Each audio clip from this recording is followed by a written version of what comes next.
కపట మాయోపాయి కార్తీక సోమవారం రాత్రి వేళ యుద్ధ క్షేత్రంలో తెల్లవారుజామున పూజ చేస్తున్న రాణి రుద్రమ్మదేవిపై పూజారి వేషంతో అంబదేవుడు సైనికులతో దాడి చేసి కత్తులతో అతి దారుణంగా వెనకండి చంపేశాడు. ఎంత నీచానికి ఒడిగట్టావురా? వీరులుగా ఎదురుపడి పోరాడలేక పిరికి పందువై వెన్నుపోటు పొడుస్తావా? నీవెంత నీ రాజ్యమంత వెన్నుపోటు పొడుస్తావా? పూజలో ఉన్న నన్ను, నిరాయుధాలైన నన్ను దొంగ దెబ్బ తీస్తావా? ఎంత నీచానికి ఒడిగట్టావురా? నేను ఇదే కాకతీయ దేవత సాక్షిగా చెప్పుచున్నాను. నా మనముడు ప్రతాపరుద్రుడు ప్రళయ కాలరుద్రుడై నీ శిరస్సు ఖండించి కాకతీయ పురవీధుల్లో నీ తల్లి వేలాడదీస్తాడు. జై కాకతీయ మాత, జై కాకతీయ మాత, జై కాకతీయ మాత. రాది ఈ గాలి రాది, ఈ నీరు రాది, ఎక్కడి నుంచి వందే మాతరం. మా జోలికి రావడం ఎవరితరం? కాల్చురా కాల్చు, వందే మాతరం.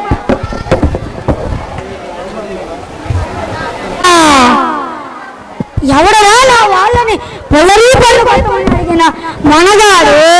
ఈ గడ్డ మీద పుట్టిన మేము ఈ గడ్డను అడ్డం పెట్టుకుని నీకు శిస్తు కట్టాలన్నా?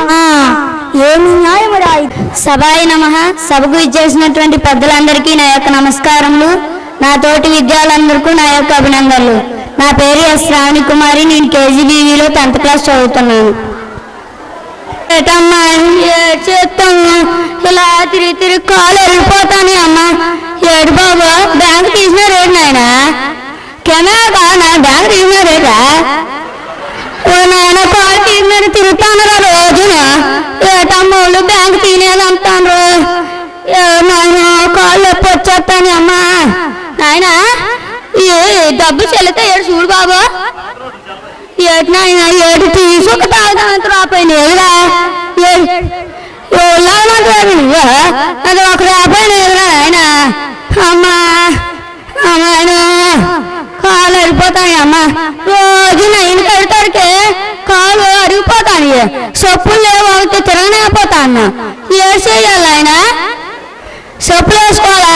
తెచ్చిన ఆయన వేసుకుంటున్నా తెత్త కదా వేసుకుని ఏమవుతుంది చెప్తాను ఇక్కడ. మీరు కూడా అంటే మా పాదం చేసుకుంటున్నా ఆయన తీసుకుని పైస లేదు. ఏ చేస్తాం వీళ్ళతో చూస్తారు. మా పాదం చేసుకుంటారు. ఏటో పెరిగినా చచ్చిపోతాను అమ్మ చాలా. ఏదైనా బ్యాగ్ తీస్తారేటా? బ్యాగ్ తీస్తారేగా రేపు? తీరా రోజు తీయపోతే ఏడు చేస్తాను ఆయన. మరి చెప్పండి ఎప్పుడు తీయట్లేదు బ్యాంకు. ఏడు చెయ్యాలి ఏటో అమ్మా. వాళ్ళమ్మా ఏటమ్మ ఒకటి గింజలు ఉంటే ఇయ్యమ్మా. ఒకటి గింజలు ఉంటే ఇయ్యండి అమ్మా. అమ్మా ఇలా చచ్చిపోతున్నాడు అమ్మా చాలా. అమ్మా కాళ్ళు నొప్పి వచ్చేస్తాను ఆయన. బ్యాంకు చుట్టూ తిరుగుతాడికే హాస్పిటల్కి వెళ్ళడానికి రాపోయినాడు. ఏడు చేస్తాను ఆయన. పోతున్నాను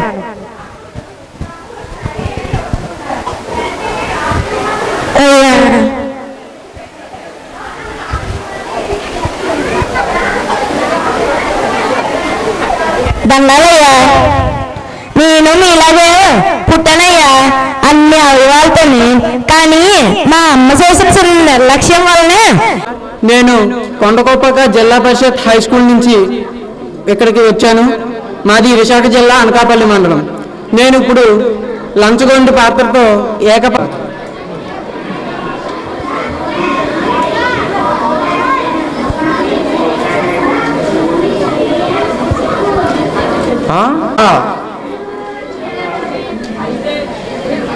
ఇందులో ఏదో కుట్ర ఉందని నాకు తెలుసు. అయినా సరే నేను సంధికి వెళ్తున్నా. లేదు, నా నిర్ణయంలో మార్పు లేదు. ఈ ఒక్క అల్లూరి సీతారామరాజు కోసం ఎంతమంది నా భారతీయులు బలైపోవడానికి వీల్లేదు. నేను సంధికి వెళుతున్న కారణం ఏదో విధంగా సంధి జరిగితే నా మన్య ప్రజలు ప్రశాంతమైన జీవితం గడుపుతారు. ఈ ఒక్క నాయకుడు మరణిస్తే లక్షలాది నాయకులు పుట్టుకొస్తారు. ఈ మహాయజ్ఞంలో నేనే ఆవిడై విప్లవాగ్ని రగిలిస్తా.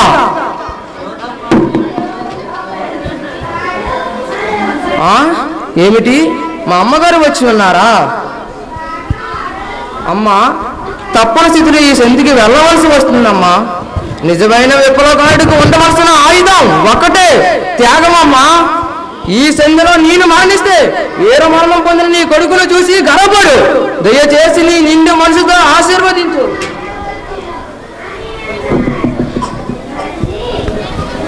నేను సంధికి వెళ్ళే సమయంలో నా జాతికి కొన్ని సూచనలు.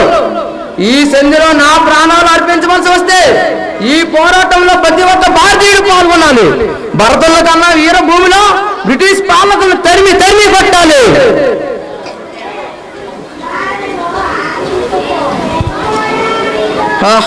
రదర్ఫర్డ్, నువ్వు చెన్ను రప్పించడానికి నీవు ఎంత నీచానికి దిగుచారుతావని ఊహించలేదు రదర్ఫర్డ్. నాకు ఆశ లేదు. మా రత్న గర్భపై ఆశపడి మా సిరి సంపదను దోచుకోవాలని కలగొంటున్నారా? కలలు తన్ని దండయాత్ర చేసి ఓడిపోయి ఈ భూమిలో కలిసిపోయారు రదర్ఫర్డ్. నా జాతి ప్రజలను నానా హింసలు పుట్టినాయి. నీ సామ్రాజ్యవాదులను ఓడిస్తా, విజయబావుట ఎగరేస్తా. కాల్చరా, ఇక్కడ కాల్చు. వందే మాతరం. हमारा रहेगा जब तक इस धरती माँ के वीर सेनाएं जिंदा है, तब तक हम तुम गद्दारों को इस देश की तरफ कदम बढ़ाना तो क्या, आंख उठा के देखने भी नहीं देंगे। अरे गद्दारों, पीछे से क्यों वार करते हो? सामने से वार करो। साथियों, मेरा सफर बस यही तक था। साथियों, मेरा बस एक छोटा सा काम कर दो। गांव में मेरी बूढ़ी माँ है, उसे बस इतनी सी खबर दे देना कि उसका बेटा मरा नहीं है, उसका बेटा शहीद हो गया है। उसे बस इतनी सी कह देना कि उसका बेटा यह कहा था कि माँ, मुझे माफ कर देना, मैं तुझे तीर्थ यात्रा में नहीं ले जा पाया, पर अगले जन्म में मैं यही बेटा बनके तुझे तीर्थ यात्रा करवाऊंगा। वंदे मातरम, भारत माता की जय। यहाँ बैठे सभी भाई बहनों को मैं एक संदेश देना चाहती हूँ। क्या आप जानते हैं कि हम चैन की नींद कैसे सोते हैं?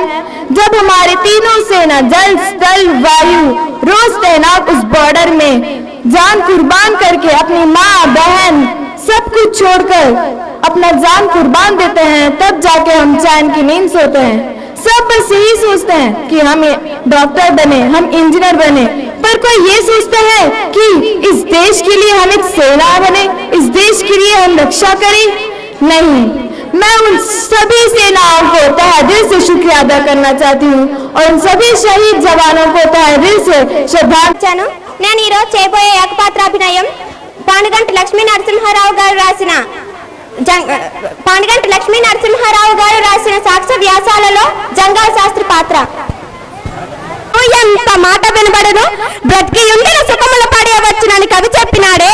ఇది ఆ సుఖము, ఇది ఆ ఫలము. నేనొక్కనే వింటినా, నాతో పాటు మీరు కూడా వింటిరా?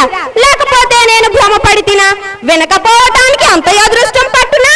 పట్టదు. వింటిని, నిజముగా వింటిని, నాతో పాటు మీరు కూడా వింటిరి. వినకపోవటయే మగవారు కారే, అనువారు కారే. ఆంగ్లేయ భాషను నరాల్లో జీర్ణించుకొని రక్త మాంసంలో కలుపుకొని వారే. ఇది కాక బిఎల్ పరీక్షలో ఉత్తీర్ణులు, న్యాయమూర్తి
ఏమంటివి? జాతిని కొడుకు కింద నిర్వహత లేదంటివా? ఎంత మాట, ఎంత మాట! ఇది శాత పరీక్షే గాని క్షత్రియ పరీక్ష కాదే, కాదు, కాకూడదు. ఇది కుల పరీక్ష ఏందువా? నీ తండ్రి సాయంత్రం ఇక్కడికి ఇచ్చేసిన పెద్దలందరికీ, ఉపాధ్యాయులందరికీ క్షీర పొలిటీషియన్ పరమానందం. దన్నాలు దన్నలు, అసలు అసలు అన్నలు అన్నలు.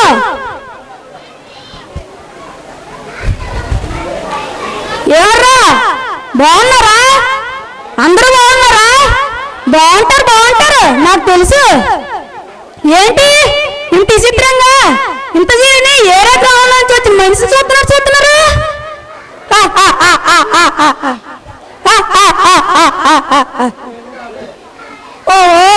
ఓట్లు దండుకోవడానికి వచ్చారు పొలిటీషియన్ పరమానందం అనుకుంటున్నారా? అనుకుంటే అనుకోండి, నాదేం పోయింది. మీరు వేసే ఆ ఓటు మాత్రం నాకే కసుక్కుని నొక్కియాలి మరియా. ఎందుకంటే మాటలతో నోట్లు పడే, మాటలతో ఓట్లు పడే పవిత్రమైన రోజులు పోయాయా? 10 పరకులు తీసా, నేను హస్తంలోకి ఎరేసా, నోట్లు పంచేసా, ఓట్లు కొట్టేశా. నా ఎన్నికల బొమ్మ మీద మీరు వేసిన ఒక్కొక్క ముద్ర నేను ఒక్కో మెట్టేసుకుని కుర్చీ ఎక్కేసా. మళ్ళా ఈ పాడి కూడా మీ ముందుకు వచ్చేసా. ముచ్చటగా 3వ సారి, ఈసారి కూడా మీరు నాకే ఓటు ఇవ్వాలా.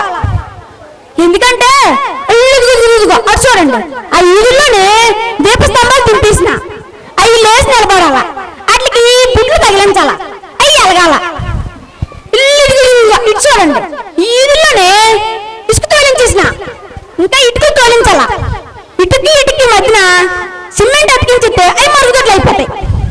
చూస్తున్నారా?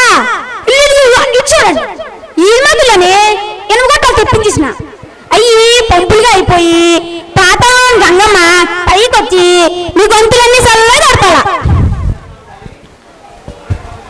ఆ ఎగస్పాటుడు నన్ను అంత చుచ్చిగా లెక్కేయకండి. నేను 10 ఎకరాల పనుల అంత కర్మమే వచ్చింది. 25 ఎకరాలు కొనుక్కున్నాను. 25 ఎకరాలు కొనుక్కున్నాను. అంతేకాదు నా ప్రజలరా, నేను ఆనందంగా ఉంటాడు అనుకున్న నా బిడ్డడు, ఆనందంగా ఉంటాడు అనుకున్న నా బిడ్డడు ఈ రోజు ఈ విధంగా మట్టిలో కలిసిపోతుంటే వాడిని కన్న తల్లిని నా బాధ ఎవరికి చెప్పుకోను, నా బాధ ఎవరికి చెప్పుకోను. ఎన్నో జన్మల కిందట పలానా పక్షులుండేవి, పలానా కొండలుండేవి, పలానా మొక్కలుండేవి అని చెప్పుకోవడమే తప్ప నేటిలో ఆ పక్షులుండేవి అని కళ్ళకు కట్టినట్టు చూపించగలమా? ఒకవేళ చూపించాల్సి వస్తే ఏ ఇంటర్నెట్ లోనో, ఏ నెట్ సెంటర్ లోనో వెళ్ళి చూపించాల్సి వస్తుంది. ఇది ఎవరికైనా న్యాయం అనిపించిందా? అదేవిధంగా ఎన్నో కాలంగా ఉంటున్న ఎన్నో జీవరాశులు మన సమాజం నుంచి కనుమరుగు అయిపోతున్నాయి. దీనికి ఎవరైనా ఓటు కట్టగలరా? ఇది ఎంతో దారుణమైన విషయం. ఎన్నో జన్మల కిందట ఈ వనదేవతలు, జీవరాశులు అన్ని జీవించి ఉండేవి. కానీ ఈ కాలంలో వాటిని చూడబోతున్నామా? లేదు. మీ మొహానికి రసాయనాల కోకు, మీ మొహానికి రసాయనాల కోకు ఇవి ఈరోజు అవసరమా? ఎన్నో కిందట ఉండే మన వనదేవత మన అందరినీ ఆనందంగా సంతోషంగా ఉంచాలని జలజలపారే జలపాతాలు, కొండలు, పశుపక్షాలను సృష్టించి ఇస్తే మనం మాత్రం ఈ రోజు వాటిని మొగ్గలోనే పెంచివేస్తున్నాం. దీన్ని ఫలానా పక్షులు, చెట్లు, మొక్కల గురించి తెలిసిందా? తెలియలేదు. వీటన్నిటికీ కారణమవులు మీ మానవులు మాత్రమే. ఇకనైనా మీ మానవులంతా అలంకరించిన పెద్దలకు, తోటి విద్యార్థులకు నా హృదయపూర్వక అభినందనలు.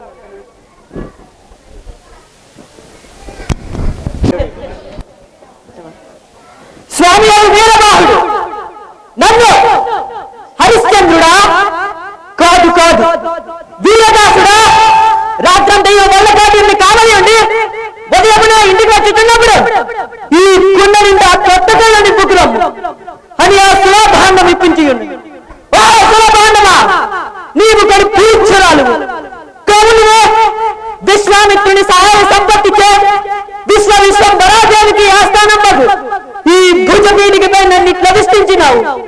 కానీ నేను